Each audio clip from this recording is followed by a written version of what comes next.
Ready? 1, 2, 3. 3, 2, 1. 3, 2, 1. 3, 2, 1. On the 5th day of Flipmas Watchtower gave to me 5 golden apostasies.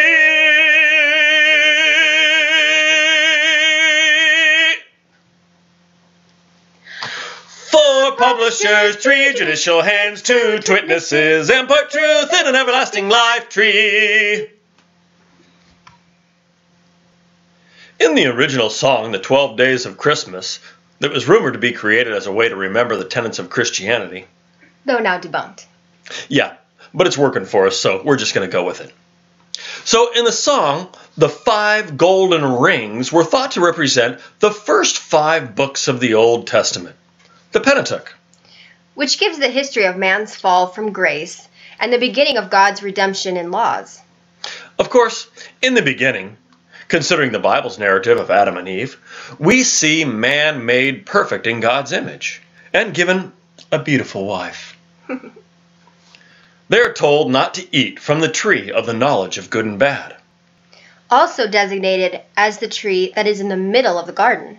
And that's a good point, because there's no prohibition from eating of any of the other trees in the garden. Of course, they had to eat something. And there's nothing in Scripture to designate that tree as being any different from any of the others. So it's probable that there were several other of those types of tree, whatever they were. Which really gives more context to Satan's claim, you most certainly won't die. Right. It would be like Satan saying, you eat the same fruit every day off of that tree right over there. How's this one any different? It's as if Satan got Adam and Eve to think with their physical mind instead of their spiritual one.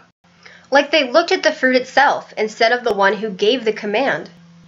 Whatever the case, we know that Eve ate of the fruit. But the Scriptures tell us that she wasn't to blame. Adam was the head of household. He'd been around longer, and he was not misled. Which brings up a deep matter for consideration. What if Adam would have said, whoa, hold up, Jehovah, she made a mistake. How can we fix this? Is it possible with the headship principle and still having the direct link with God because of not having the barrier of sin between him and God, that Adam could have become the Christ for his wife? You know, that's a good point, because Christ is not like it's Jesus' last name or something. It really just means deliverer. Even Moses is referred to as Christ. But of course, we can't be dogmatic, because that's just not the way it went down. But what's interesting is that's the story played over and over in the Scriptures. Jehovah makes some concessions, gives mankind good guidance to implement, and they stray from it and suffer the consequences. Repeatedly, they let someone other than God rule over them. Good point. I mean, really look at the Bible. Repeatedly we see prophets sent to God's own people.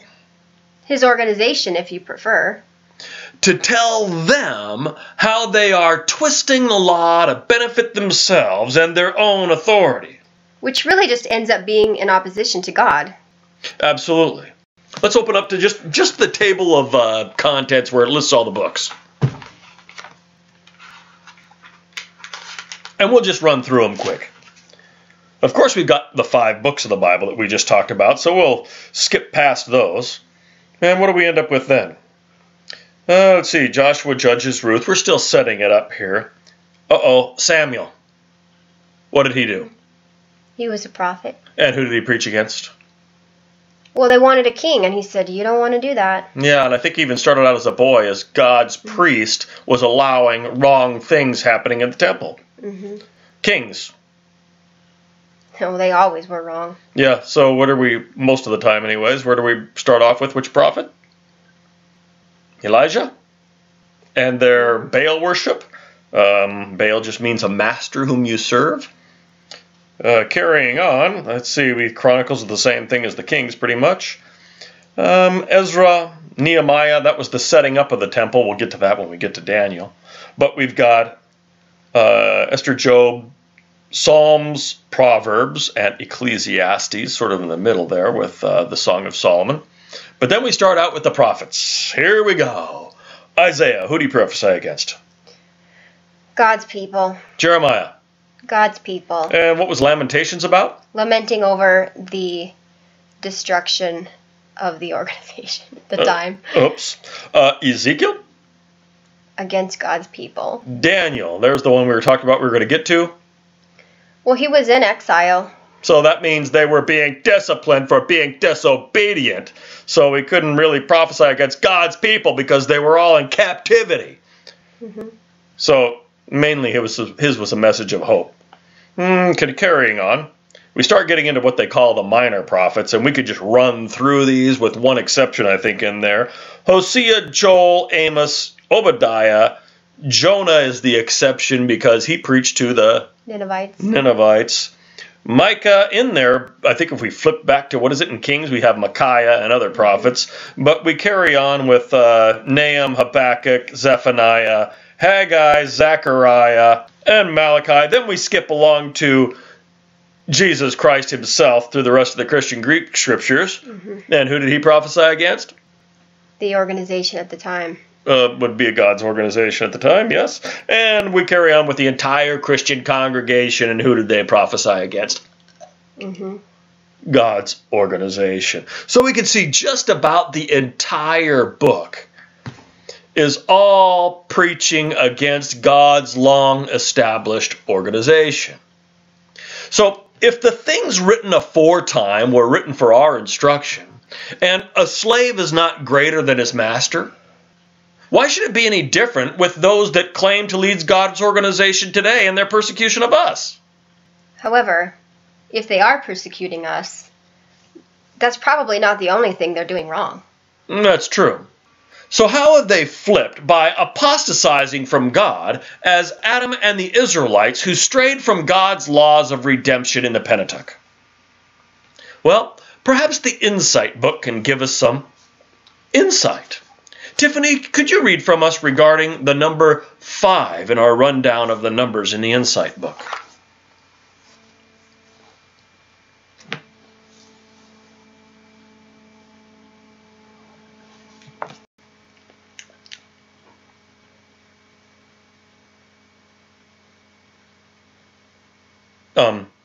Tiffany, could you read that for us?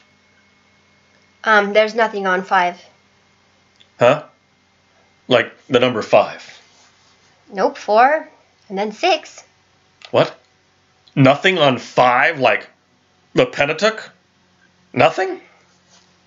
Nope, nothing. Fitting. So that makes it clear why we've chosen 5 apostasies in our 12 Days of Flipmas. So 5 ways they have apostatized from God and flipped the tree of truth upside down and ate from the fruit that doesn't belong to them. And turning golden apples and silver carvings into fool's gold. So the first golden stink is claiming that they alone are the faithful slave. And if you don't agree with their new external, legally forced artificial light, they prove they are not faithful slaves by disregarding Luke 17, 9, and 10 in designing a system that has their crony elders beat you within an inch of your family life by disfellowshipping you. The second golden stink is that they are the channel from God. A channel is a medium that operates between the sender and the receiver. In fact, it's the same term we use in the plural form for media. However, we're not just talking about any fake news media here. We're talking about a spirit medium. A medium that claims to have access to the spirit realm. Yeah, and I think the Bible has something to say about that. You're probably right. Which leads us to our number 3 golden stinker. A channel is a medium, as Tiffany mentioned, in this case, that mediates to God for you. Isn't that the purpose of a Catholic priest that the Watchtower has blasted for decades? And isn't the only mediator Jesus Christ? And even if all the anointed are to assist Christ as the mediator of a new covenant in implementing the new scrolls, are they ruling already? And do they really think that they can take on the perfect sacrifice of the only real mediator that took the place of Adam? As a case in point, Revelation speaks of no one being able to master the song but the 144,000. That verse says no one can master the song, not even one of the 144,000. It's only as a collective that they can master it. That should give any who claim to be of the bride class humble pause, because Jesus alone, all by himself, can master that song. But it takes 144,000 different Christians, different individuals throughout time with all those experiences and all those different personalities to equal one bride for the Christ. That is astounding and should give any true Christian pause in pushing ahead, going beyond the things written in the Scriptures, and thinking the Master is delaying while they cry wolf about his arrival. Speaking about the timing and what looks like delaying, that brings us to stinker number 4. Why did they continue to do exactly what Jesus warned against doing? Right. It's true that they aren't naming specific dates anymore, but by keeping the genealogical debate alive, isn't it the same thing? It doesn't take a rocket scientist to do the math to come up with the overlapping generations' new deadline of, say 2040-ish. So what's the difference? They might as well just send Jesus a deadline ultimatum for him to ignore like the others. Now, we're not saying, where is this promised presence of his? Jesus told us to keep on the watch, but all this crying wolf just leads people into that exact sin. As with so many other things that Watchtower does that go beyond the things written and invalidate God's word and stumble people. Where's your millstone? So the final golden stink, number 5, comes from taking Matthew 25:34-45 and turning it into fool's gold. We'll use a meeting that we had with the CO to make this point. Let's read that account first to set the stage, though. Tiffany?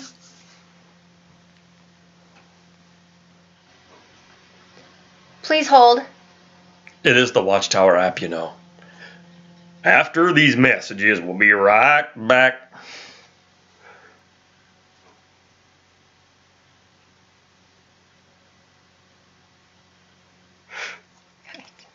Oh, hi there.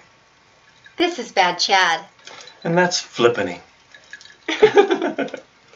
We know how difficult it is listening to all this Christmas music after being a JW all those years. So we've come up with a compilation of tunes that will for sure lift your winter spirits and put lyrical meaning into the songs that you have to listen to in every store anyway. Flipmas Jamz. Imagine sitting by the cozy fire in your onesie, humming along with this classic. I'm dreaming of a whitewashed Flipmas. With every watchtower they write, may your study be full of new light, and may all your Flipmases be washed white. Or maybe you like an upbeat one like this catchy tune. Here comes Tony Moore, here comes Tony Moore, swerving down Bethel Lane. He's got a Cadillac full of McAllens for spirit direction again. Truth is ringing, publishers singing, give us bright new light. So hang your book bags and hide your tight pants, 'cause Tony Morse comes tonight. Or perhaps you prefer to slow it down a little bit with your McAllens, and more of a somber tune is to your liking. Have yourself a merry little Flipmas. Let there be new light. From now on we'll only think of paradise. So blind yourself from anything with present life. Or maybe a party tune will help keep you upbeat. Limping around the idolatry where the Flipmas hardly stops. Announcements are hung where you can see every publisher's gonna stop. Limping around the idolatry, let the Flipmas spirit ring. Later we'll have some elder lie and we'll do some publishing. You will get a sentimental feeling when you hear voices singing. You better be jolly. Deck the hall with vows of folly, limping around the idolatry. Wow, you must be thinking, where can we get such great tunes, and for how much? Well, it can all be yours for just $1,144,000. This seems kind of expensive. It only takes one. Why, this classic alone is worth that. Silent publishers, you're never right. Be so calm, or you know you might go round with the elders in judicial hearings. Or here's a priceless old favorite we know you'll love. You better not pout, you better not cry, or you'll get DF'd. We're happy, that's why. Shepherding calls are coming to town. Elders making a box, checking it twice. Gonna find out who's spiritually weak tonight. Shepherding calls are coming to town. They're seeing what you're placing, they're counting your awakes. They know if you've been publishing, so turn in your time for goodness sake. Or perhaps you like a more modern classic. You don't need no Bible, just look in their eyes. They've waited so long and now that you're friends, every man got his patience and here's where mine ends. Chad, no, it's the wrong song. Well, what do you mean? We're doing Flipmas songs. Oh, yeah, that's right. I remember. Well, I guess it would be nice if I knew the governing body. I know not everybody governs like you, but I gotta think twice before I give my heart away. And I know all the games you play, 'cause knuckles play them too. Oh, but I need some time off from that emotion. It's time to pick my heart up off the floor. Oh, when that love comes down without devotion. Well, it takes a strong man, baby, but I'm showing you that door, 'cause I gotta have faith. They say I gotta have faith. No. They say I gotta have faith. No, that's Flipmas Biscuit. You know, Flipmas music. It says faith. No, remember? You know, last Flipmas, we gave you our cards. The very next day, they're hiding CSA. This year, they're conquering fears and taking it to the courtrooms. Yes. As you can see, it's well worth the $1,144,000. But wait. I've been authorized to give a discount of $1 million. So now it's yours for the bargain basement price of $144,000. Wow, how did we get such a great deal? Actually, I'm running low on McAllen's and I need to stock up. Oh. Last Flipmas, I gave you my cards. The very next day they're hiding CSA. This year, they're conquering fields and taking it to the courtroom. Okay, we're back. Watchtower Library finally loaded, so we hope you enjoyed your interlude. Matthew 25:34. Then the king will say to those on his right, "Come, you who have been blessed by my Father, inherit the kingdom prepared for you from the founding of the world. For I became hungry, and you gave me something to eat. I got thirsty, and you gave me something to drink. I was a stranger, and you received me hospitably. Naked, and you clothed me. I fell sick, and you looked after me. I was in prison, and you came to me." Then the righteous ones will answer him with the words, "Lord, when did we see you hungry and feed you, or thirsty and give you something to drink? When did we see you a stranger and receive you hospitably, or naked and clothe you? When did we see you sick or in prison and go to you?"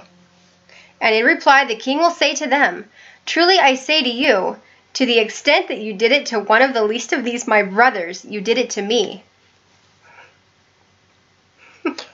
Then he will say in turn to those on his left, "Be on your way from me, you have been cursed, into the everlasting fire prepared for the devil and his angels. For I became hungry, but you gave me nothing to eat, and I got thirsty, but you gave me nothing to drink. I was a stranger, but you did not receive me hospitably, naked, but you did not clothe me, sick and in prison, but you did not look after me."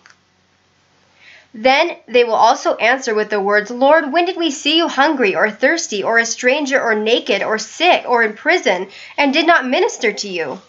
Then he will answer them with the words, "Truly I say to you, to the extent that you did not do it to one of these least ones, you did it to me." We really don't mean to be comical. It is a serious matter. But as we're sitting there with the CO, he refers to the least of these my brothers as the governing body.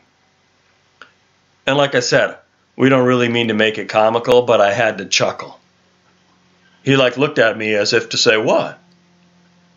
And I said, "Those aren't the least of these my brothers." He goes, "What do you mean?" I said, "They get jet-setted around the world, show up at conventions and on TV where they're adored by millions. There are entire groups of brothers there to fulfill every beck and call of their needs. They certainly are not the least of these my brothers." And he said, "Well, who's the least of these my brothers then?"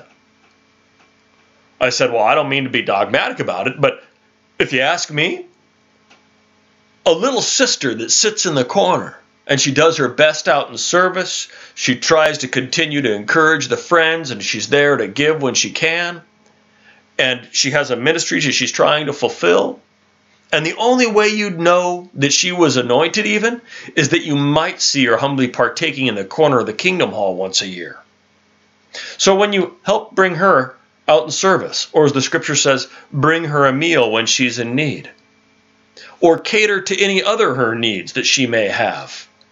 Not providing for her every need. Everybody has to carry their own load. But just assisting her where you can. That is assisting the least of these my brothers. At that point in our conversations, he said, "Well, I don't doubt your faith." Never mind the fact that later he would say, "Your faith is garbage and needs to be torn down." But that illustrates the final stink. They are not the least of these my brothers when they're wearing Rolexes and have their every beck and call and need filled at their new mansions that they built for themselves on the lakeside retreat, where it's full of servants for them. We heard a sister, in fact, at the convention, the big one that was 35,000 in Milwaukee, maybe you were there, a sister get up there and said, "I was so glad to be volunteering my time at that Bethel as a temp." building a house for Christ's brothers. I just wanted to scream out, idolatry! Really? All of Christ's brothers are there? Are you sure about that? I guess anybody else, anywhere else who partakes, they're just crazy. Now, of course, we don't have time to examine every teaching here to test if it's false. But we can say, any teaching that has to do with supporting their authority over you deserves extremely close inspection before you accept. The 6th day of Flipmas Watchtower gave to me 666 dedication, 5 Golden Apostasies. 4 publishers, 3 judicial hands, 2 witnesses, and part truth in an everlasting life tree.